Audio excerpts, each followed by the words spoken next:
Fala galera de Volta Redonda, cidades adjacentes, Brasil afora que acompanha o trabalho do VR Abandonada. Essa é a primeira live de campanha eleitoral de 2024 para vereador, que eu estou participando como Alexandre VR Abandonada.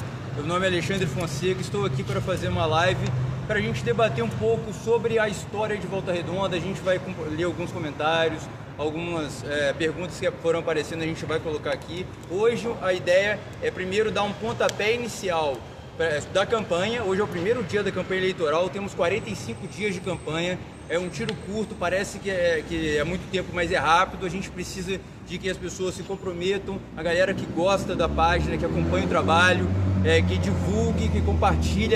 Nossa missão agora é pegar essa base de pessoas que já curte, gosta, que são bastante pessoas, a gente tem visto a resposta nas ruas, e que essas pessoas compartilhem, que eleitores virem compartilhadores e multiplicadores de votos. A gente quer que esse movimento que a gente criou, né, não só o movimento Sofrimento contra a Poluição, são coisas coletivas. VR Abandonada, que é um coletivo popular também, eu faço as publicações, mas sempre com muito feedback das pessoas, outras pessoas me ajudam. A ideia é transformar essas ideias que a gente tem e propõe ao longo dos anos em um movimento mesmo, e através do movimento também transformar agora em uma campanha eleitoral política. Então por isso que a proposta de transformar o movimento VR Abandonada, que se transformou em movimento, que é fácil. Você pergunta para alguém que acompanha a página, o que o VR Abandonada representa, a pessoa vai falar na hora. É contra o abandono do escritório central, que a gente está aqui na frente hoje, é contra o abandono do Recreio, é contra o abandono do Centro de Puricultura, é uma página contra a poluição, então tem as pautas contra a poluição, é uma página que tenta fazer oposição à política de abandono do Neto, contra o abandono dos ônibus, contra a política tarifária dos ônibus, contra essa política das empresas de ônibus e por aí vai. Então é um movimento muito bem definido, e a gente agora quer transformar essas pautas, multiplicar e transformar em votos, porque é importante a gente conseguir estrutura para seguir lutando. Eu tenho sofrido muitos ataques e as pessoas têm acompanhado isso. Não está sido fácil. Eu, no caso, no meu CPF, estou com 7 processos, 5 criminais e 2 civis, pela luta que a gente tem feito aqui, pela militância política que a gente tem feito. A gente tem denunciado fatos públicos, fatos notórios que afetam a vida de todo mundo, mas eu tenho sido atacado como cidadão e como militante, e é por isso que é importante, mais uma vez, participar desse processo eleitoral para a gente conseguir mais estrutura. Não confie em quem diga que político é tudo igual, ou ele está só por causa para conseguir dinheiro ou interesse pessoal, porque alguém vai ser eleito, alguém vai chegar lá e vai ser eleito. Não adianta a gente ficar apático e não ir votar, ou votar no que já está lá, porque já conhece. Tente multiplicar isso que a gente tem chegado aqui para mais pessoas. Então isso é muito importante. Essa live agora é para dar essa largada inicial. É o primeiro dia de campanha, você está vendo a galera colocando coisas na rede. Coloque nossas coisas na rede também, para poder fazer as pessoas verem, olha, estou vendo aqui, muita gente está compartilhando esse cara, vou ver o trabalho desse cara. E quem já acompanha, não esqueça do número 50123, o número da campanha 50123, 50123, deixa na cabeça, e a gente vai espalhar o material. A partir de amanhã a gente vai estar com adesivo, com panfleto, a gente vai estar com vários materiais, santinho, vários materiais. A gente vai ter uma sede de campanha aqui na vila, onde vamos distribuir esse material para quem quiser pegar. Isso é muito importante também, as pessoas multiplicarem esse material, espalharem, seja na feira, seja no bairro, para poder com que esse trabalho, que é militante, ele chegue a mais pessoas, que as minhas pernas sejam multiplicadas nas pernas dos outros, e que a gente possa criar esse movimento coletivo de fato e chegar lá na Câmara com o interesse do povo sendo coletivo mais uma vez, um mandato popular. Para falar sobre hoje, eu pensei para começar a falar sobre Volta Redonda, sobre a história de Volta Redonda. E muita gente pergunta, mas o que isso tem a ver com política eleitoral? O que isso tem a ver com eleições? E eu acho que tem tudo a ver. A gente vive um momento eleitoral e um momento político na cidade, um momento histórico, que é preciso olhar para trás para poder olhar para frente. A gente tem um prefeito que está tentando o seu 6º mandato. Se a gente o eleger, eu sei que é uma eleição que eu estou disputando para a vereança, mas se eu chegar lá e ele for o prefeito, eu tenho que fazer embate a ele. E é preciso, então, desde já, fazer esse diálogo sobre o que foram 5 mandatos do Neto e o que pode ser um 6º mandato do Neto, que é uma escolha da cidade. E o que veio antes também é muito importante a gente pensar, porque pensar no passado Pensar no que veio antes é mostrar que é possível ser diferente no futuro, porque já foi diferente antes. Nem tudo foi assim. Quem é novo, né, 13, 15, 16 anos, muita gente segue a gente nessa idade. Quem tem 20, 25 anos, conhece só essa cidade dessa forma que é agora. Estruturada desse jeito, com ônibus que pioram a cada dia, se eram ruins ontem, amanhã vai estar pior. Uma cidade que não tem um projeto, parece que não está caminhando para frente, a gente não vê melhorias. A cultura tem esmorecido, né? A gente não tem espaços mais de lazer coletivo. Quando nós temos, são espaços de consumo, né? O shopping e por aí vai, mas o entretenimento tem acabado e a cidade tem ficado abandonada, né? Então, não conhecer uma cidade diferente. A própria luta coletiva, o movimento social, nos últimos 20 anos, ele mudou muito, né? Ele é um movimento social porque a gente faz ato de rua com muita dificuldade, pouca gente vai para a rua reclamar. E a rede social mudou muito, né? A forma de propagar suas ideias. E há a sensação de que não tem jeito. Todo mundo é apático, todo mundo vai deixar as coisas do jeito que estão. Então não tem por que tentar mudar. Mas existe sim essa insatisfação. E a gente quer juntar essa insatisfação para pensar em um futuro melhor. Eu quero falar um pouco, como eu falei, sobre Volta Redonda.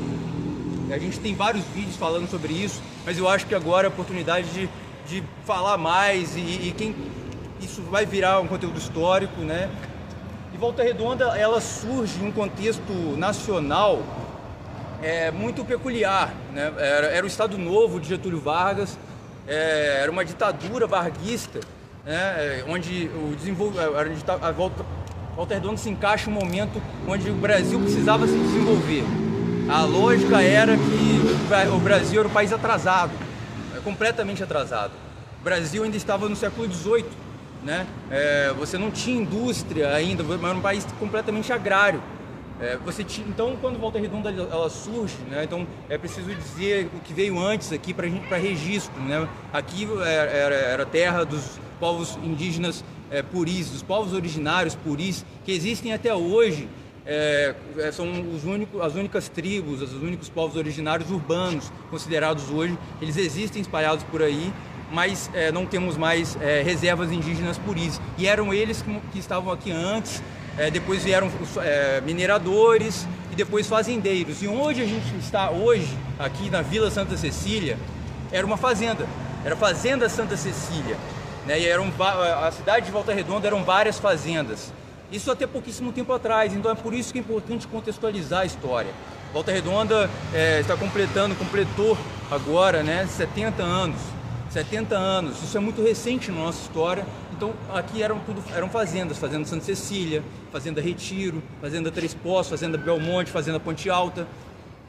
E quando Getúlio Vargas entendeu que era necessário entrar no século XIX, pelo menos, para depois entrar no século XX, a industrialização era necessária no país. Ele pensou onde faria essa cidade, onde seria essa cidade. E por vários motivos, Volta Redonda foi escolhida. Volta Redonda fica num lugar estrategicamente, geograficamente muito interessante. Fica entre Minas Gerais, São Paulo e Rio de Janeiro, né? Nessa interlocução geográfica.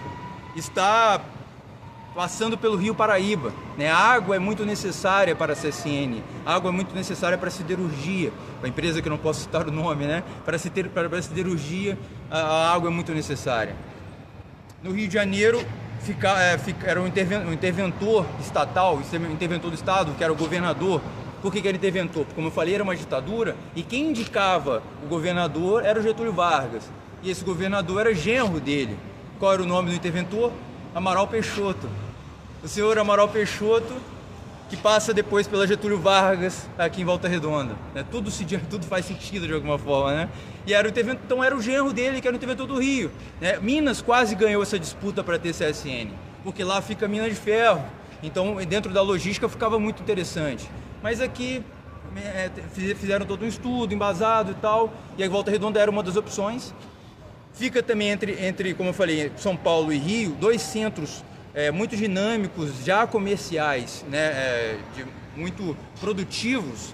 Então, na hora tanto de pegar o ferro de Minas Gerais pegar o carvão de Santa Catarina, né, e produzir aqui, na hora de distribuir isso para onde iria se produzir a geladeira, o fogão, o carro, mais para frente, ficava mais fácil, porque o Rio fica perto e São Paulo também são 2 centros de produção desse aço, né, de uso desse aço no caso. Então Volta Redonda foi escolhida. Volta Redonda era o 8º distrito de Barra Mansa, né? Então Barra Mansa veio muito antes.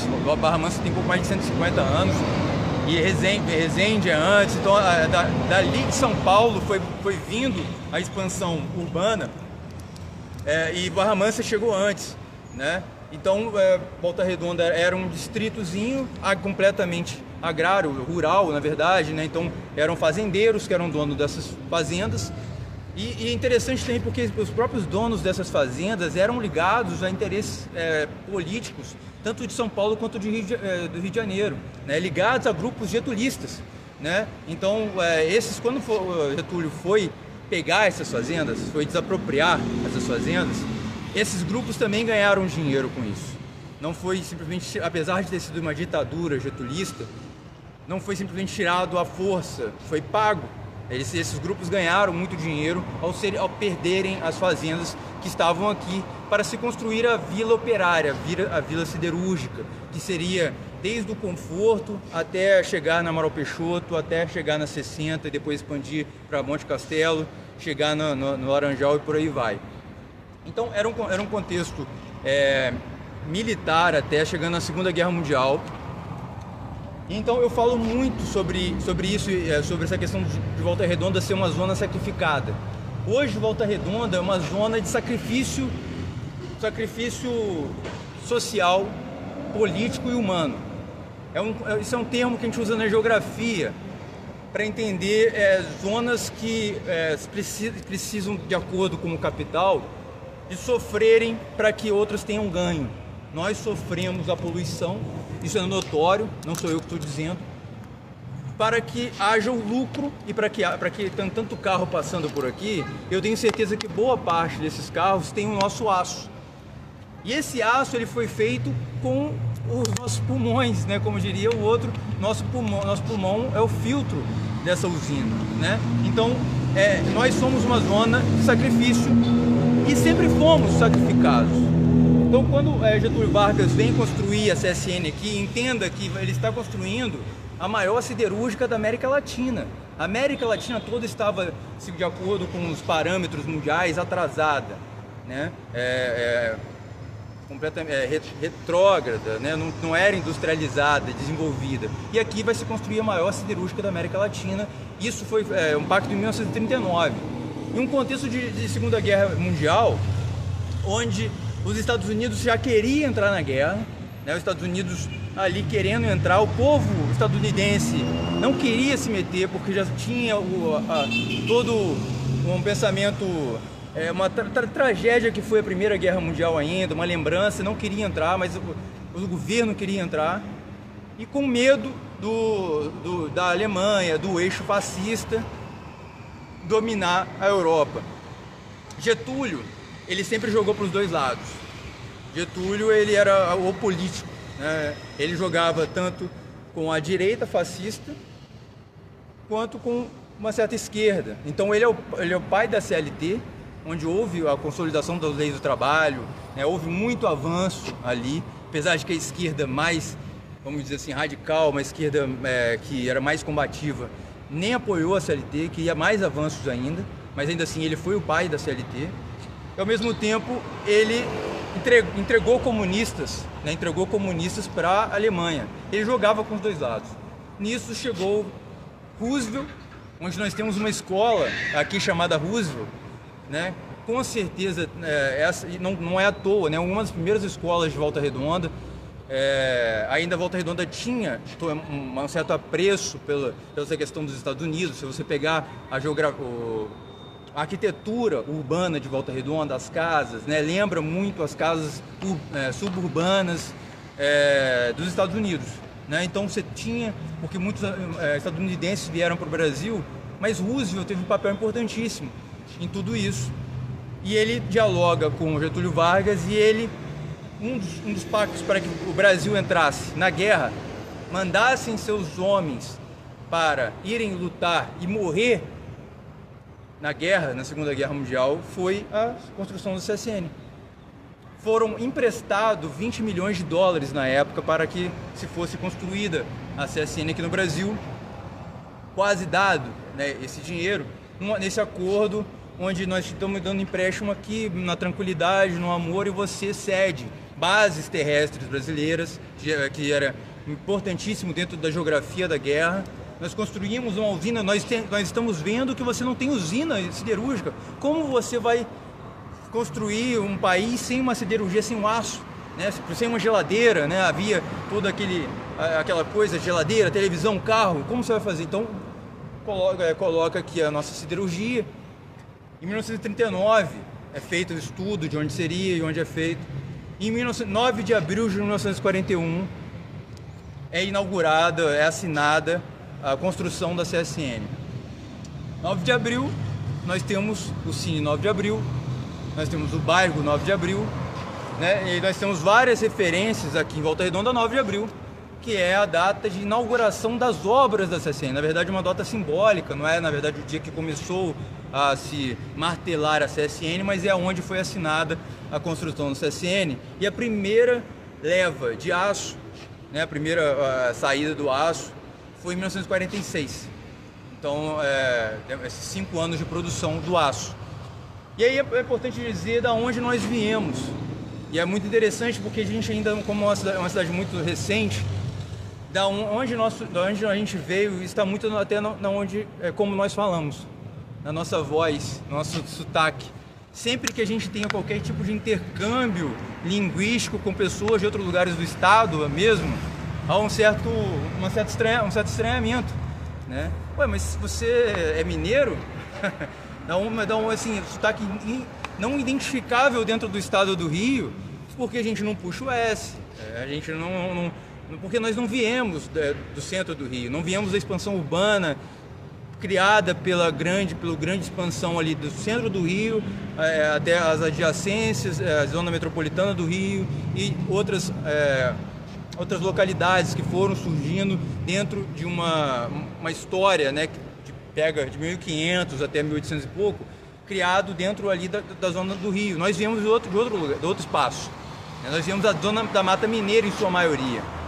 Quase 70% dos primeiros volta-redondenses, que eram chamados de Arigó, eu vou falar sobre isso, vieram da zona da Mata Mineira. Né? Quase 70% vieram da zona da Mata Mineira. Por que isso? Né? Por que a gente veio de lá, não de outros lugares? A ideia é que a gente precisava de uma mão de obra rápida e barata. Você precisava de muita gente para construir uma usina desse tamanho. Volta Redonda tinha cerca de 2.000 pessoas em 1940. 2.000 pessoas, você tinha uma certa concentração de pessoas do outro lado do Rio, no caso ali perto de Niterói, onde é a primeira igreja, né, de Niterói, de Santo Antônio. Você tinha então casas, né, era uma vila, um vilarejo. Na Amaral Peixoto você tinha alguns comércios, algumas coisas pequenas, e você tinha as fazendas. 2.000 pessoas aqui.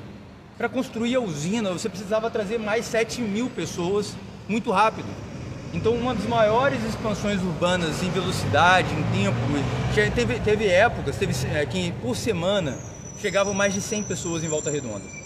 Isso é muita coisa dentro de um modelo onde na verdade era trem, né? Chamava o trem dos baianos, porque muita pessoa negra e parda vinha dali, chamava o trem dos baianos como se fosse pessoal baiano, viesse da Bahia. Mas vinha gente descendo toda semana, muita gente de trem, né? Não tinha carro e outros automóveis que pudessem ajudar nisso. Então, pensando nessa lógica, da onde a gente veio, e aí essas pessoas vieram para construir a CSN, foram construindo, e a construção acaba em 1946. Quando acaba essa construção, essas pessoas precisam ir para algum lugar, porque nem todas foram aproveitadas na produção do aço, né, da produção de fato. Muitos eram pedreiros, eram ligados a outras áreas. Só que eles não iam voltar para a terra de origem porque passaram bastante tempo, se acomodaram aqui. E muitos foram, a maior parte deles foram para o outro lado do rio. Por quê? Porque aqui, como eu disse no início, era a Vila Operária. E pouca gente sabe. Na verdade, aqui era Vila Santa Cecília, você tinha a Vila Conforto, você tinha a Vila Laranjal, né? Porque era a Vila Operária. Só a Vila Santa Cecília continuou com seu nome como Vila Santa Cecília. A gente tirou Vila Conforto e Vila Laranjal. Mas era Fazenda de Santa Cecília. E acabou virando Vila Santa Cecília porque era a vila da Vila Operária. E a lógica geográfica era de ordenação dos locais de moradia de acordo com a locação do trabalho. O chão de fábrica ficava mais próximo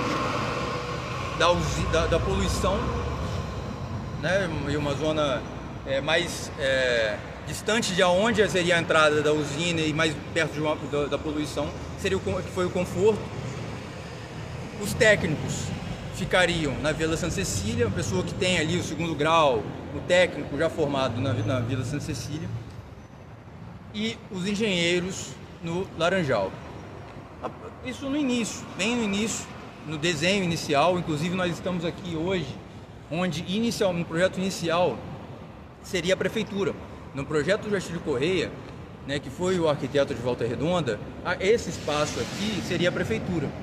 Acabou que o Atílio Correia não conseguiu acabar o seu projeto, ele morreu também na década de 40, é o mesmo que ele desenhou Goiânia também, né? Era um arquiteto muito famoso, mas haviam vários jogos de poder no meio, entre o governo, Igreja Católica até, e o próprio desejo da arquitetura e urbanismo aqui, que mudaram muito a lógica da cidade. Mas basicamente era isso. Depois a cidade se expandiu para Monte Castelo, 60, e foi cada vez mais se expandindo.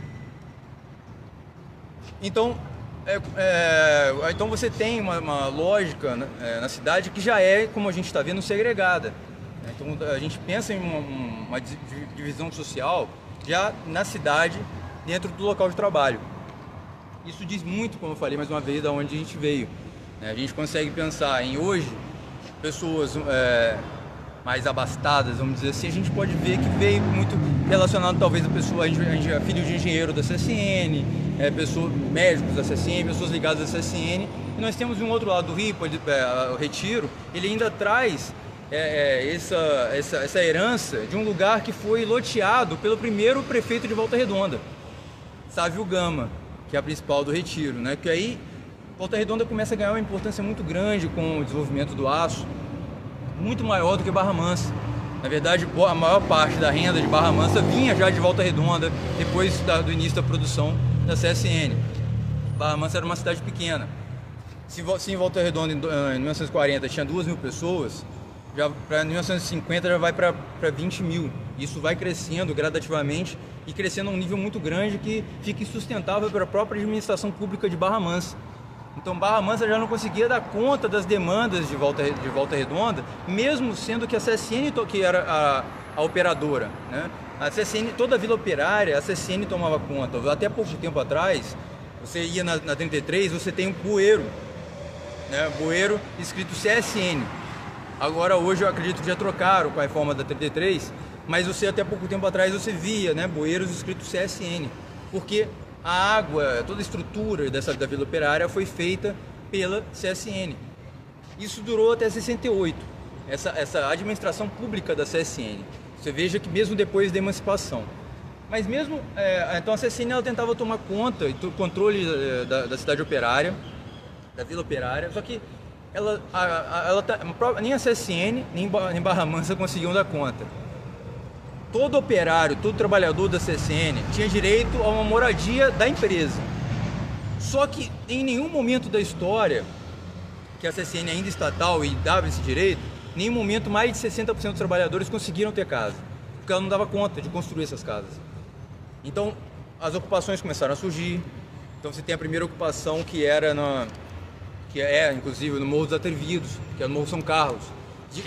Morro dos Atrevidos até hoje, justamente, pelo menos as histórias que passam pra gente, né, inclusive em artigos publicados, é de que ali o pessoal se atreveu num espaço que estava na frente da CSN, na frente da Vila Operária, a ocupar. E isso gerou até uma questão, na época isso foi ocupado antes mesmo da privatização. Então ainda era Barra Mansa. Isso gerou todo um debate, porque muita gente foi morar lá. E o prefeito de Barra Mansa liberou, falou, deixa que o pessoal vai, a gente não tem como dar conta nem de fazer casa, nem de tirar as pessoas de lá. Então, deixa que construa, deixa que more, e vai, segue o jogo, né? Então, a prefeitura, né, de Barra Mansa na época, a própria CSN, eles foram coniventes, vamos dizer assim, né, deixaram a expansão urbana seguir apesar dos planos da própria cidade operária.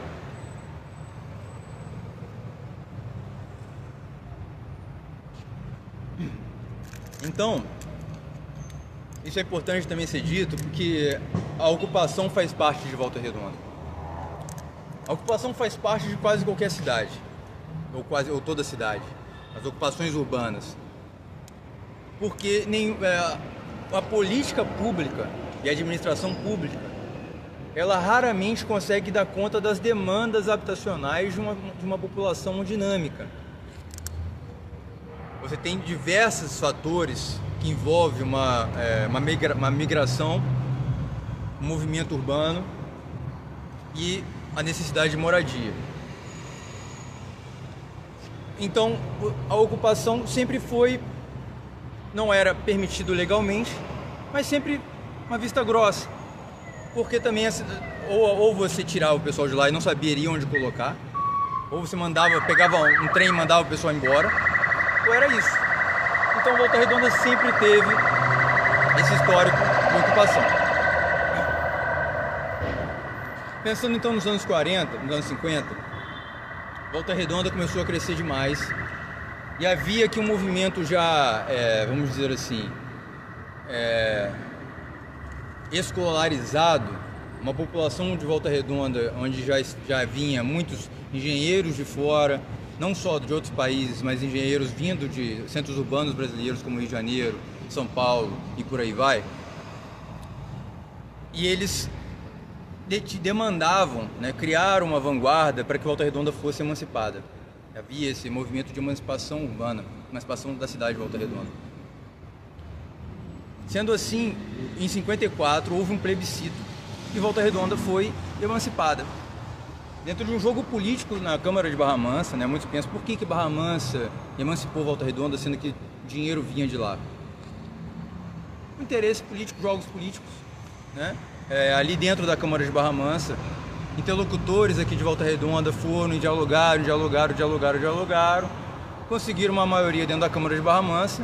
Muitos em Barra Mansa viam também Volta Redonda como um problema, pelo tamanho de demandas e tudo mais, e emanciparam Volta Redonda. Numa emancipação feita também de forma precária, porque quando foi se cortar o mapa, foi feito a despeito de muitos detalhes, muitas críticas, muitos debates, foi se cortado vários lugares. E nós temos hoje o efeito disso. Pegue-se a zona leste de Barra Mansa com Volta Redonda, né? Pegar a zona de Cajueiro, Ponte Alta, Conforto, 249, Morado da Granja, 9 de Abril, tudo é muito Volta Redonda, e até a Barra do Piraí é Volta Redonda, mas na hora da emancipação foi feito um certo desenho. Inicialmente iria até onde era a Barbará, em Barra Mansa, conseguiram voltar para cá, e assim o foi. E nós temos aí então Volta Redonda emancipada em 1954. Eu acho muito importante, mais uma vez, como eu coloquei, pontuar essa história e a gente entendendo de onde a gente veio, para onde a gente vai. Nós temos diversas transformações ao longo desses anos e acho que se a gente for falar, obviamente, de 1940 até hoje, a gente vai ficar aqui mais algumas horas. Mas eu vou pontuar algumas coisas importantes e em outras lives a gente se aprofunda em alguns desses pontos. Você tem em 64 o golpe militar. O golpe militar mudou muito, né, a dinâmica da lógica Volta Redonda e a CSN. Você sai de um estado desenvolvimentista, Getúlio Vargas, né, Juscelino Kubitschek e Jânio Quadros, mesmo que fosse, e depois o João Goulart, para uma lógica da ditadura militar, que era uma lógica muito mais alinhada aos interesses dos Estados Unidos e uma lógica que estava acabando-se a própria ideia de Estado keynesiano ou desenvolvimentista. Então a CSN ela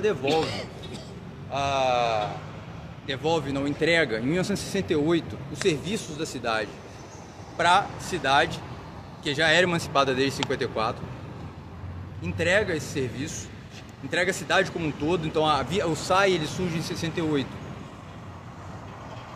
A coleta de lixo, tudo é organizado a partir daí. E nós temos problemas até hoje. Eu quero terminar falando sobre isso. Em outros momentos a gente avança e por aí vai. Mas desse problema que a gente vive hoje urbanamente com a empresa, que eu não posso citar o nome, que é como foi transferida essa ideia de empresa ali estatal como cidade de Volta Redonda. Em 68, a CSN, ela assina, ou a empresa, não posso citar o nome, assina um termo entregando tudo para a cidade, mas ela não entrega os terrenos. Os terrenos que ela tem da Fazenda Santa Cecília, os terrenos que ela tem do Laranjal, né, do Conforto, continuam no nome dela. Ela só assina entregando a administração, mas não entrega a posse. Então até hoje ela tem no cartório de Barra Mansa, se você pegar lá na matrícula, se não me engano 3041, lá no cartório de Barra Mansa você vai ter toda a planta da Vila Santa Cecília no nome da Companhia Siderúrgica Nacional. O nome dela, está no nome dela. Não só isso aqui, mas a 33, a Praça Brasil, tudo está, ela tem, na verdade, a matrícula disso ela tem até hoje, né? Quando ela cria o CECISA, que aí a gente conhece o CECISA aqui como um prédio, mas o CECISA na verdade foi a imobiliária da CSN, feita para vender as casas, porque mais uma vez muda a lógica desenvolvimentista, que a ideia era um Brasil desenvolvido para todos, democracia racial, democracia para todos, todo mundo vai ter emprego, e o emprego ele garante os direitos e tudo mais, onde na verdade já temos uma usina funcionando, já temos uma galera morando em suas casas, não precisamos avançar muito nisso, cada um pega a sua casa e vida que segue. Então a CSN cria a imobiliária, a empresa, que eu não posso citar o nome, ela cria imobiliária para vender as casas aos trabalhadores, porque ela tem muita casa, né? Centenas e até milhares de casas, e ela vai ao longo dos anos vendendo essas casas, vendendo para diminuir sua responsabilidade social. Então a partir daí ela começa a diminuir essa participação social nas nossas vidas, até que fecha Recreio, fecha Centro de Puricultura, fecha Escritório Central e por aí vai. Então eu quero parar aqui, porque a gente já está avançando um pouco na live, também vai ficando cansativo, mas é porque a gente tem muito mais assuntos, mas eu acho que isso já dá um bom tom, porque aqui a gente chegou justamente em um modelo do porquê esses espaços ainda estão nas mãos dessa empresa, por exemplo, né? De onde nós viemos, eu quero debater para onde nós vamos, e também já colocamos aqui do porquê esses espaços estão no nome dessas empresas, que ainda vamos chegar em um outro momento, em uma outra live, falar do porquê mesmo depois da privatização isso não retornou. Se era do Estado e foi privatizado a usina, por que não retornou? Isso é uma outra questão complexa também, que a gente vai ter que debater. Mas colocando aqui tudo isso que foi desapropriado dos fazendeiros, foi para as mãos, e aí da forma política que era na época, da ditadura varguista, junto aos interesses latifundiários, em nenhum momento passou pelo Estado brasileiro. Ela foi direto para a mão da CSN, que era estatal. E aí se tem um problema burocrático jurídico que a gente enfrentou no movimento social no Terras de Volta em 2016,